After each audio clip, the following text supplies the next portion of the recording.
Hello! Today's stories come from r/PettyRevenge. We have 4 stories today of extreme pettiness. Our first is a bit different though and seemed like a ridiculous fairy tale, but made the local news in my little neck of the woods, and then OP posted the receipts. Story 1 is titled, Work from Home? Careful what your kids do if company pays for your internet. For a little while, I had been dealing with 2 people emailing Gregory. I am not Gregory. After dealing with them, I'm just going to say, Gregory, I'm sorry you have these people as your neighbors. I hope my petty revenge trickles down and benefits you somehow. So, anytime there was a noise complaint, I got an email to Gregory, but sent to me, of course, with words of intimidation that suggested there would be problems if something wasn't done about it, with the leasing agent CC'd. Someone closed their door too loudly at 10 p.m.? Email. Someone laughed a little too loud over the weekend? Email. Some ongoing noise in the afternoon? A much longer email after some escalation with additional statements of, made us worry for our safety and well-being. The leasing agent was including me in their reply alls, and somehow the original 2 never really noticed that I was replying with, I am not Gregory. Please stop emailing me. Police were called repeatedly. Police did not find anything to act on.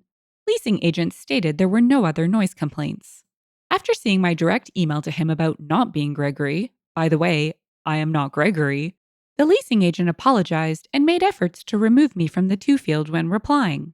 Early on, I replied to the original 2 directly, 1 email for each, and tried to keep it as polite as possible. I wrote the following. You might have better luck dealing with this if you weren't emailing random people over the internet.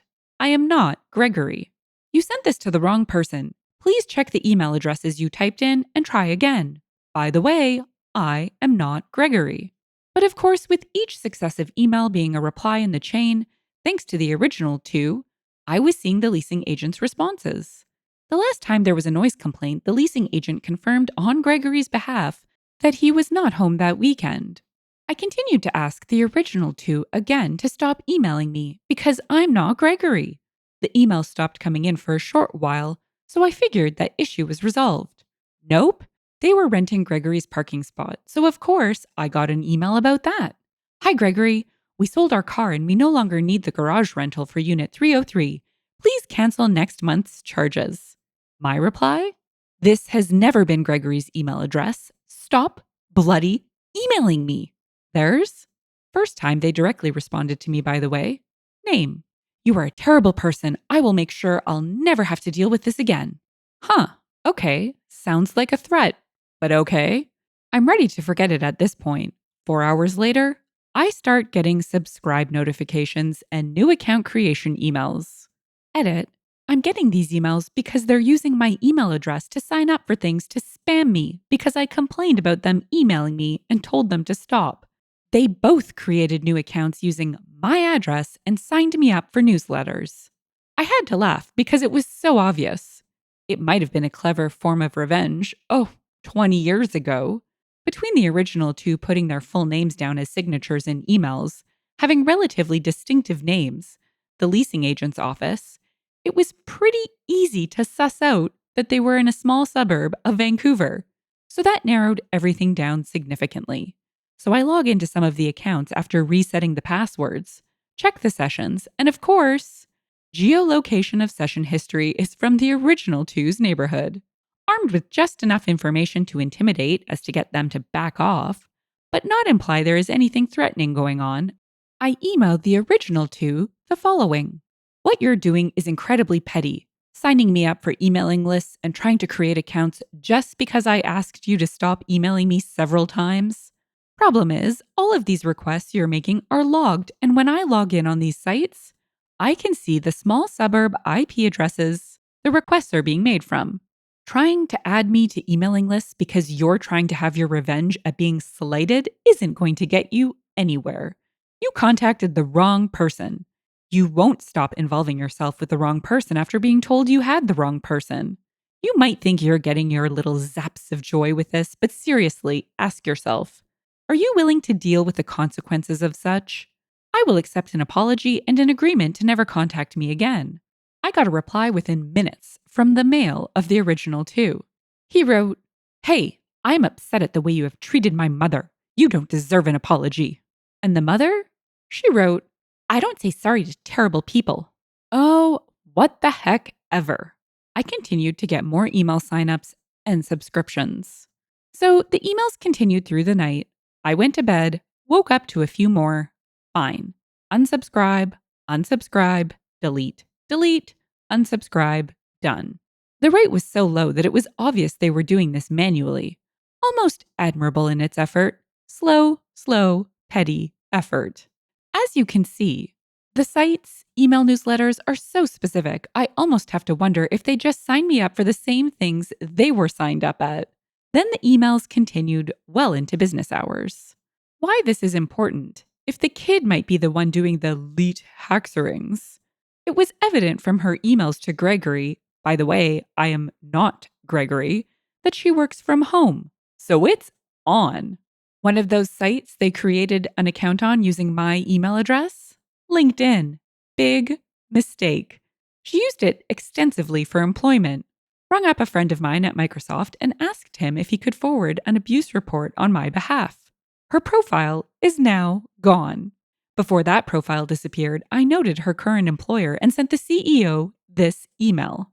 I have repeatedly asked Mother to stop emailing me. She seems to think I'm a neighbor named Gregory. After making it a point to tell her to F off because she didn't get the hint the first few times, I told her I was not Gregory. She took it upon herself to tell me that, quote, she will make sure she'll never have to deal with this again. Shortly after, I started getting signed up for emailing lists online, having accounts created using my email address, all with a redacted geolocation for the IP address location logged. Problem is, these emails have continued to come in well past business hours. I suspect your employee listed on LinkedIn as a payroll administrator is using your company resources to harass me online. Please look into this issue. Attached are screenshots for reference. About an hour later, I get an email from the Sun. Frack you. I decided to not respond. The sign up and subscription emails stopped at least. Towards the end of the business day, I got this reply. Hello, Mr. Nom Nom Platigits. I've been asked to respond to your inquiry on behalf of CEO following your email communications to the company earlier today. I wish to report back that we have looked into this matter and can confirm that the individual in question is no longer an employee with the company. I also want to ensure you that all IT software and credentials for this individual are now deactivated based on our review. Should you have any further concerns, please let me know as we treat these matters seriously. We want to ensure that public sector resources are not being utilized inappropriately. Kind regards, name, Director, Human Resources. I did tell them I wasn't Gregory. End note, for those doubting sites will reveal an IP address, scroll to the bottom of Gmail, look for last account activity, and click Details. You're welcome. LinkedIn, Facebook, Instagram, etc. all have pages where you can see login histories. Some email newsletter services will ask for confirmation to subscribe before adding your address. Often you'll see, this request was made at IP for email address. Why? Makes it easier for reporting abuse.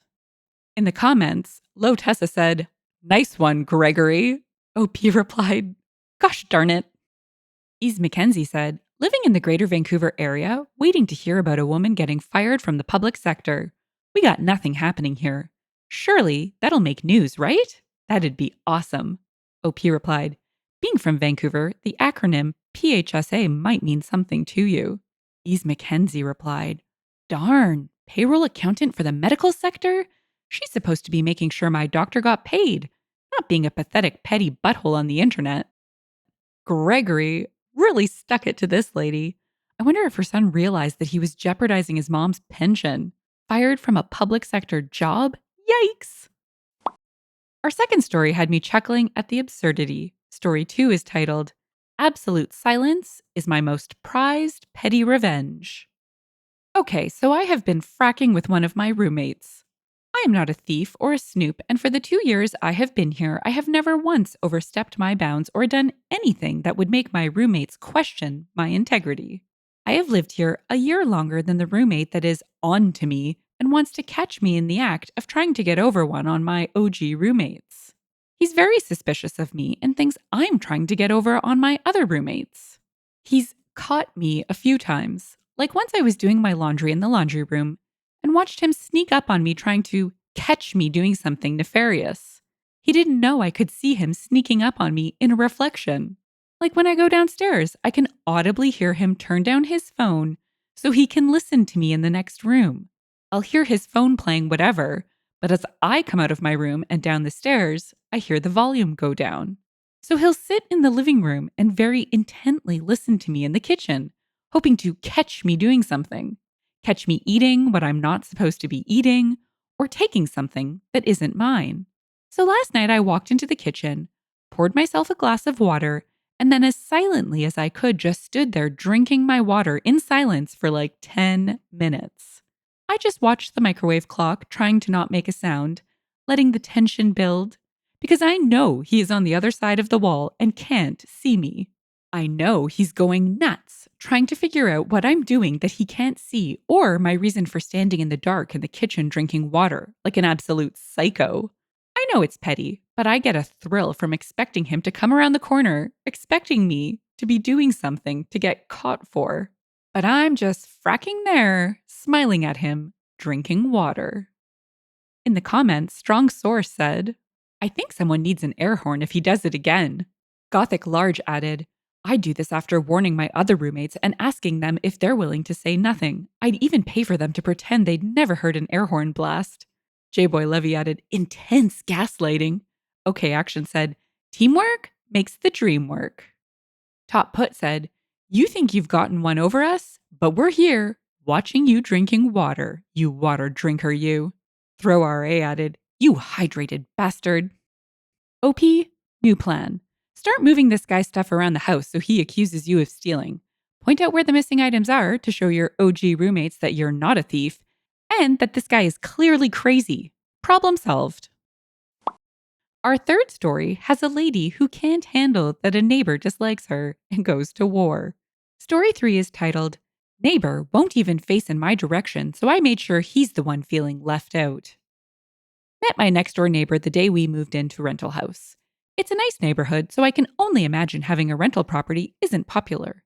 I figured that going in and planned to go out of our way to be good, responsible, and quiet neighbors, and to make friends if we could. We complimented their freshly laid sod, which was being put in by landscapers while we chatted. It was clearly a big deal to him by how he talked about his yard. 2 days later, I accidentally rolled onto the edge of his grass while trying to back out and return our moving truck. It bunched up a piece of sod, but did virtually no damage. Didn't even create a divot in the dirt. Before I was even out of the truck, he screamed something and slammed the door behind him. I knocked until he answered, admitted the error, and offered to pay the landscaping bill to have it repaired, even though simply pushing the sod back into place and adding some water would have made it good as new. He said he would send me the bill and shut the door in my face. No bill because, surprise, there was no damage. But nonetheless, he started treating us like we ran over his grandmother.